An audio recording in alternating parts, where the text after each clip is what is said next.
Social media നിയന്ത്രിക്കാൻ ശ്രമിച്ച സർക്കാരിനെതിരെ ഒരു രാജ്യത്തെ യുവതി യുവാക്കൾ ഒന്നിച്ച് തെരുവിലേക്ക് ഇറങ്ങുക. ആ കലാപത്തിൽ 19ഓളം ആളുകളുടെ ജീവൻ നഷ്ടമാവുക. ഒടുവിൽ ഗത്യന്തരമില്ലാതെ ആ രാജ്യത്തെ പ്രധാനമന്ത്രി തന്നെ രാജിവെക്കുക. മലയാളികൾ ഉൾപ്പെടെ ആയിരക്കണക്കിന് ഇന്ത്യക്കാരും വിവിധ സ്ഥലങ്ങളിലായി കുടുങ്ങിക്കിടക്കുകയാണ്. നേപ്പാളിൽ തുടരുന്ന കലാപം അല്ലെങ്കിൽ ആ പ്രക്ഷോഭം അന്തർദേശീയ രാഷ്ട്രീയത്തിൽ പോലും ഇതുവരെ കേട്ടുകേൾവിയില്ലാത്തതാണ്. സമൂഹ മാധ്യമ നിരോധനം പിൻവലിച്ചിട്ടും നേപ്പാളിൽ ജൻസി പ്രക്ഷോഭം കത്തിക്കാളിയതോടെയാണ് പ്രധാനമന്ത്രി KP ഒലി ശർമ്മ രാജിവെച്ചത്. ശർമ്മയെ സുരക്ഷിത കേന്ദ്രത്തിലേക്ക് ഉടൻ തന്നെ മാറ്റും. പ്രധാനമന്ത്രിയുടെ വസതിയടക്കം കലാപകാരികൾ കത്തിച്ചിരുന്നു. ഇതോടെയാണ് പ്രധാനമന്ത്രി രാജിവെച്ചതും. കാഠ്മണ്ഡു വിമാനത്താവളം അടക്കം അടച്ചിട്ട നിലയിലാണ്. പ്രധാനമന്ത്രിയുടെ അഭാവത്തിൽ രാജ്യത്തിന്റെ നിയന്ത്രണം സൈന്യം ഏറ്റെടുത്തു. മുൻ പ്രധാനമന്ത്രി പ്രചണ്ഡയുടെ അടക്കം നിരവധി ഉന്നതരുടെ വീടുകൾ കലാപകാരികൾ കത്തിച്ചു.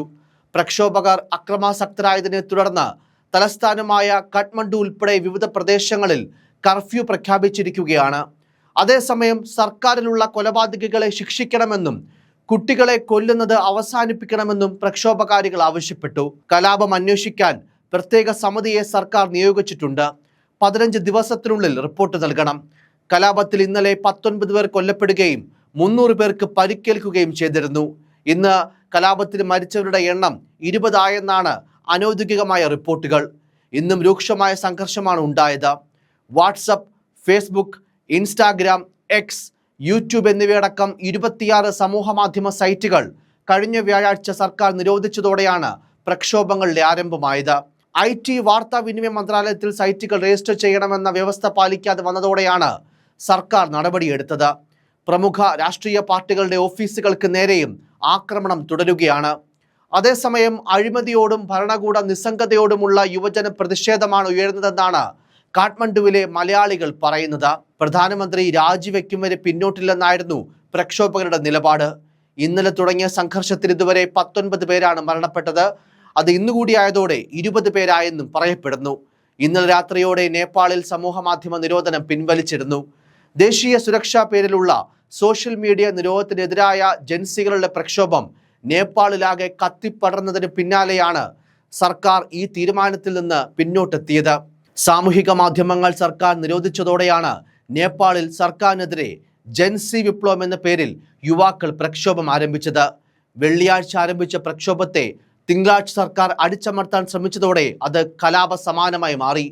അക്രമ സംഭവങ്ങളിലും പോലീസ് നടപടിയിലുമായി 19 പേരാണ് കഴിഞ്ഞ ദിവസം കൊല്ലപ്പെട്ടത്. 347 പേർക്ക് പരിക്കേറ്റു. സ്ഥിതിഗതികൾ കൈവിട്ടതോടെ തിങ്കളാഴ്ച രാത്രി വൈകി സാമൂഹിക മാധ്യമങ്ങൾക്ക് ഏർപ്പെടുത്തിയ നിരോധനം സർക്കാർ പിൻവലിച്ചിരുന്നു. എന്നാൽ നിരോധനം നീക്കിയെങ്കിലും 19 പേർ കൊല്ലപ്പെട്ടതിന് കാരണം സർക്കാരാണെന്നും സർക്കാരിനെ പിരിച്ചുവിടണമെന്നും ആവശ്യപ്പെട്ടാണ് യുവതി യുവാക്കൾ വീണ്ടും തെരുവിലേക്ക് ഇറങ്ങിയത്. സർക്കാരിനെ പിരിച്ചുവിടണമെന്നാവശ്യപ്പെട്ട് ചൊവ്വാഴ്ച രാവിലെ കാഠ്മണ്ഡുവിലെ പാർലമെന്റിന് മുന്നിൽ 100 കണക്കിന് യുവാക്കളാണ് സംഘടിച്ചത്. കാഠ്മണ്ഡുവിൽ വീണ്ടും കർഫ്യൂ പ്രഖ്യാപിച്ചിരുന്നെങ്കിലും ഇത് ലംഘിച്ചാണ് യുവാക്കൾ ചൊവ്വാഴ്ച രാവിലെ വീണ്ടും തെരുവിലേക്ക് ഇറങ്ങിയത്. പാർലമെന്റിന് മുന്നിൽ പ്രതിഷേധിച്ചവരെ പിന്നീട് സായുധ പോലീസ് സംഘം ഇവിടെ നിന്ന് നീക്കി. ഒട്ടേറെ പേരെ കസ്റ്റഡിയിൽ എടുക്കുകയും ചെയ്തു. അതിനിടെ സംസ്ഥാനത്തിന്റെ കൂടുതൽ മേഖലകളിലേക്കും പ്രതിഷേധം വ്യാപിച്ചിട്ടുണ്ട്. ജൻസി വിപ്ലവത്തെ തുടർന്ന് കഴിഞ്ഞ ദിവസം രാജിവെച്ച ആഭ്യന്തരമന്ത്രി രമേശ് ലേഖകിന്റെ വീടിന്റെ നേരെയും ഇന്ന് ആക്രമണമുണ്ടായി. രമേശ് ലേഖകിന്റെ നായ്ക്കാപ്പിലെ വസതി പ്രതിഷേധക്കാർ അഗ്നിക്കിരയാക്കി. കൃത്തിപ്പൂരിലെ മുനിസിപ്പാലിറ്റി കെട്ടിടവും പ്രതിഷേധക്കാർ തീവച്ച് നശിപ്പിച്ചു. മുൻ ഉപപ്രധാനമന്ത്രി രഘുവീർ മഹാസേതിന്റെ വീടിന് നേരെയും കല്ലേറുണ്ടായി. ഇന്നത്തെ പ്രക്ഷോഭങ്ങൾക്കിടെ പ്രതിഷേധക്കാരായ 2 പേർക്ക് വെടിയേറ്റതായും റിപ്പോർട്ടുകളുണ്ട്. അതേസമയം നേപ്പാൾ പ്രധാനമന്ത്രി ശർമ്മ ഒലി ദുബായിലേക്ക് പോകാൻ പദ്ധതിയിടുന്നതായും റിപ്പോർട്ടുകളുണ്ട്. ചികിത്സയ്ക്കെന്ന പേരിലായിരിക്കും ഒലി ദുബായിലേക്ക് പോകാൻ തയ്യാറെടുക്കുന്നതെന്നാണ് വിവരം. പ്രധാനമന്ത്രിയെ കൊണ്ടുപോകാനായി സ്വകാര്യ എയർലൈൻ കമ്പനിയായ ഹിമാലയ എയർലൈൻസിന്റെ വിമാനം സജ്ജമാക്കിയതായും റിപ്പോർട്ടുകളിൽ പറയപ്പെടുന്നു. സാമൂഹിക മാധ്യമങ്ങൾ ലഭ്യമല്ലാതായതോടെയാണ് കഴിഞ്ഞ ദിവസങ്ങളിൽ സ്കൂൾ, കോളേജ് യൂണിഫോമുകൾ ധരിച്ച് 10,000 കണക്കിന് വിദ്യാർത്ഥികൾ തെരുവിലിറങ്ങിയത്. തലസ്ഥാനമായ കാഠ്മണ്ഡുവിൽ ആരംഭിച്ച പ്രക്ഷോഭം പൊഖ്ര, ബട്വാൾ, ഭൈരഹവ, ഭരത്പൂർ, ഇതാഹരി, ഡമക്കക് എന്നിവിടങ്ങളിലേക്ക് വ്യാപിച്ചിരുന്നു. പാർലമെന്റ് മന്ദിരങ്ങൾ ഉൾപ്പെടെയുള്ള നിയന്ത്രിത മേഖലകളിലേക്ക് ബാരിക്കേഡുകൾ മറികടന്ന് പ്രക്ഷോഭകർ പ്രവേശിച്ചതോടെ പോലീസ് ആകാശത്തേക്ക് വെടിവെച്ചു. ലാത്തി വീശുകയും റബ്ബർ ബുള്ളറ്റും കണ്ണീർ വാതകവും പ്രയോഗിക്കുകയും ചെയ്തു. പ്രക്ഷോഭകർ പാർലമെന്റിന്റെ പ്രവേശന കവാടം തകർക്കുകയും വളപ്പിൽ തീയിടുകയും ചെയ്തതിനാലാണ് വെടിവെച്ചതെന്നാണ് പോലീസിന്റെ ഭാഷ്യം. കാഠ്മണ്ഡുവിൽ സർക്കാർ സൈന്യത്തെ ഇറക്കി. പോലീസ് നടപടിയിൽ ജീവൻ പൊലിഞ്ഞതിന്റെ ധാർമ്മിക ഉത്തരവാദിത്തം ഏറ്റെടുത്താണ് പ്രധാനമന്ത്രിക്ക് മുന്നേ ആഭ്യന്തരമന്ത്രി രമേശ് ലേഖക് രാജിവെച്ചത്. IT മന്ത്രാലയത്തിൽ രജിസ്റ്റർ ചെയ്യണമെന്ന നിർദ്ദേശം പാലിക്കാത്ത മാധ്യമങ്ങളെയാണ് സർക്കാർ നിരോധിച്ചത്. നേപ്പാളിൽ സ്ഥിരമായി പ്രശ്നപരിഹാര ഓഫീസറെയും കംപ്ലയിൻസ് ഓഫീസറെയും നിയമിക്കണമെന്ന് കഴിഞ്ഞ വർഷം സുപ്രീം കോടതി നിർദ്ദേശിച്ചിരുന്നു. ഓഗസ്റ്റ് 28 മുതൽ ഒരാഴ്ച ഇതിന് സമയം നൽകിയെങ്കിലും 26 സാമൂഹിക മാധ്യമങ്ങൾ ഇത് ചെയ്തില്ല. സർക്കാർ നിർദ്ദേശം പാലിച്ച ടിക്ടോക്ക്, വൈബർ, വിറ്റ്, നിംബസ്, പോപ്പോ ലൈവ് എന്നിവയ്ക്ക് നിരോധനമില്ല. ഇവയിലൂടെയാണ് ജെൻസിക്കാർ പ്രക്ഷോഭത്തിന് ആളെ കൂട്ടുന്നതും. പ്രക്ഷോഭത്തിന്റെ പശ്ചാത്തലത്തിൽ തലസ്ഥാനത്ത് സർക്കാർ ഇന്റർനെറ്റ് വിച്ഛേദിച്ചിരുന്നു. അഭിപ്രായ സ്വാതന്ത്ര്യം തങ്ങളുടെ അവകാശമാണെന്ന മുദ്രാവാക്യം ഉയർത്തിയായിരുന്നു ജെൻസിയുടെ പ്രക്ഷോഭം. സാമൂഹിക മാധ്യമ നിരോധനം പിൻവലിക്കുക എന്ന ആവശ്യത്തിനൊപ്പം അഴിമതി തടയുക, സാമ്പത്തിക അസമത്വം ഇല്ലായ്മ ചെയ്യുക എന്നീ ആവശ്യങ്ങളും പ്രക്ഷോഭകാരികൾ ഉന്നയിക്കുന്നുണ്ട്. ടിക്ടോക്ക് അടക്കം നിലവിലുള്ള നവമാധ്യമങ്ങൾ ഉപയോഗിച്ചാണ് യുവാക്കൾ സമരം ചെയ്തതും തെരുവുകളിൽ പ്രക്ഷോഭത്തിനായി ആളെ കൂട്ടിയതും. ഇത് അഭിപ്രായ സ്വാതന്ത്ര്യം നിരോധിക്കാനും സെൻസർഷിപ്പ് ഏർപ്പെടുത്താനുമുള്ള നീക്കമാണെന്ന് വിമർശിച്ചാണ് യുവജനങ്ങൾ രംഗത്തിറങ്ങിയത്. നിരോധനം പിൻവലിക്കണമെന്നാവശ്യപ്പെട്ട് ജെൻസി അഥവാ ജനറേഷൻ സെഡ് ബാനറുമായി പാർലമെന്റ് മന്ദിരത്തിന് മുന്നിൽ പ്രതിഷേധിച്ച ചെറുപ്പക്കാർ സർക്കാർ വിരുദ്ധ മുദ്രാവാക്യങ്ങളും ഉയർത്തി.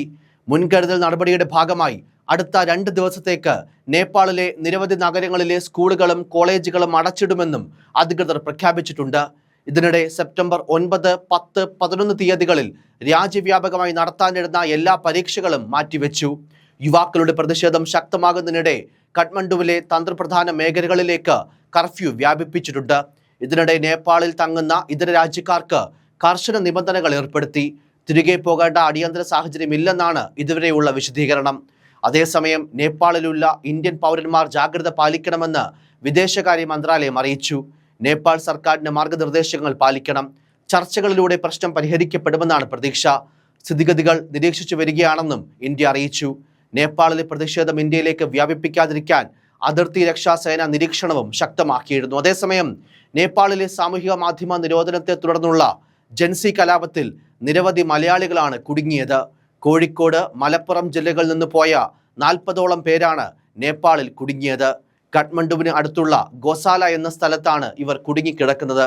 കോഴിക്കോട് മുക്കം, കൊടിയത്തൂർ, കൊടുവള്ളി, മലപ്പുറം ജില്ലയിലെ അരീക്കോട് എന്നിവിടങ്ങളിൽ നിന്നുള്ളവരാണ് ഭക്ഷണമോ വെള്ളമോ താമസ സൗകര്യങ്ങളോ ലഭിക്കാതെ വലയുന്നത്. ചൊവ്വാഴ്ച പുലർച്ചെയാണ് ഇവർ ഇന്ത്യയിൽ നിന്ന് വിമാനമാർഗം നേപ്പാളിലേക്ക് പോയത്. ഇവർ നേപ്പാളിൽ എത്തിയപ്പോഴേക്കും സംഘർഷം വലിയ തോതിൽ വ്യാപിച്ചു കഴിഞ്ഞിരുന്നു. ഇപ്പോൾ യാത്രാ സൗകര്യങ്ങൾ പോലുമില്ലാതെ ഇവർ തെരുവിൽ കുടുങ്ങിയിരിക്കുകയാണ്. കോഴിക്കോട് നിന്നുള്ള ട്രാവൽ ഏജൻസി വഴിയാണ് ഇവർ നേപ്പാളിലേക്ക് പോയത്. സഹായത്തിനായി പോലീസ് സ്റ്റേഷനുകളിലേക്ക് പോകാനാകാത്ത സ്ഥിതിയാണെന്നാണ് ഇവർ പറയുന്നതും. പോലീസ് സ്റ്റേഷനുകളിലൊക്കെ പ്രതിഷേധക്കാരുടെ ആക്രമണത്തിൽ തകർന്നു.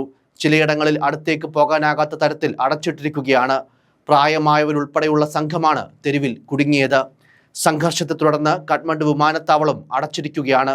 തിരികെ വരാനുള്ള മറ്റു വഴികളും അടഞ്ഞു. തിരികെ ഇന്ത്യയിലേക്ക് വരണമെന്നുണ്ടെങ്കിൽ കേന്ദ്ര സംസ്ഥാന സർക്കാരുകളിലെ ഇടപെടൽ ഉണ്ടാകണമെന്നാണ് ഇവർ അഭ്യർത്ഥിക്കുന്നത്.